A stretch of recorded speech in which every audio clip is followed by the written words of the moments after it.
എല്ലാവരും മുന്നേറിക്കുന്നു.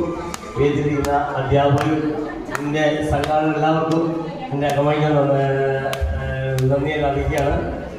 കാരണം കഴിഞ്ഞ 2 ദിവസം ഇവിടെ വരുവാനും കൊച്ചിനെൻ്റെ കൂടെ ഇവരോട് ഒന്നിച്ച് ഇങ്ങനെ കളിക്കാനും ചിരിക്കാനും ഒരു സന്തോഷിക്കാനും ഇതേപോലൊരു അവസരം ഉണ്ടാക്കി തന്ന ഈ സംഘാടനങ്ങളുള്ള നന്ദി ഞാൻ അറിയിക്കുകയാണ്. കാരണം പിള്ളേരെ കാണാനും ഇവരുടെ മധ്യത്തിൽ നിന്നുകൊണ്ട് നമ്മൾക്കൊരു സന്തോഷം ഉള്ളിൽ വന്നപ്പോൾ ഒരു അറിയാതെ അത് പറയാൻ നമുക്ക് വാക്കുകളില്ല. അതേപോലെ ഒരു കാരണം അശ്വതിപ്പിച്ചിട്ട് പലവട്ടെ ഇതുപോലത്തെ കാര്യങ്ങൾ പറയാറുണ്ടെങ്കിലും എൻ്റെ ജോലി തിരക്ക് ഞാൻ ഓട്ടോറിക്ഷ ഓടിക്കുകയാണെങ്കിൽ അതിൻ്റെ ജോലി തിരക്ക് പോലെ നമുക്കിങ്ങനെ വരാൻ സാധിച്ചില്ല.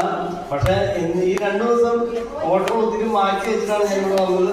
പക്ഷെ വന്നത് വളരെ അനുഗ്രഹമായി. കാരണം ഇതേപോലൊരു ഇങ്ങനൊരു കുട്ടികളുടെ മധ്യത്തിൽ വന്ന് നിൽക്കാനും അവരുടെ കളികൾ കാണാനും ചിരികൾ കാണാനും അവരുടെ പാട്ടുകളും എല്ലാം കാണുവാൻ ഇതുപോലെ അവസരം ഉണ്ടായിരിക്കുന്ന ഇതിൻ്റെ സംഘാടനമുള്ള നന്ദി വീണ്ടും ഞാൻ അറിയിക്കുകയാണ്. ഇനിയും ഇതുപോലുള്ള പരിപാടികൾ വെക്കണമെന്നും ഇത് ഈ കുട്ടികൾക്ക് ഒരു പ്രചോദനമായി തീരുമെന്നും ഞാൻ അറിയിക്കുന്നു. ഇനിയും നിങ്ങളെ ഇതുപോലുള്ള പരിപാടികൾ വെക്കുമെന്ന് പ്രതീക്ഷിച്ചുകൊണ്ട് നിർത്തും.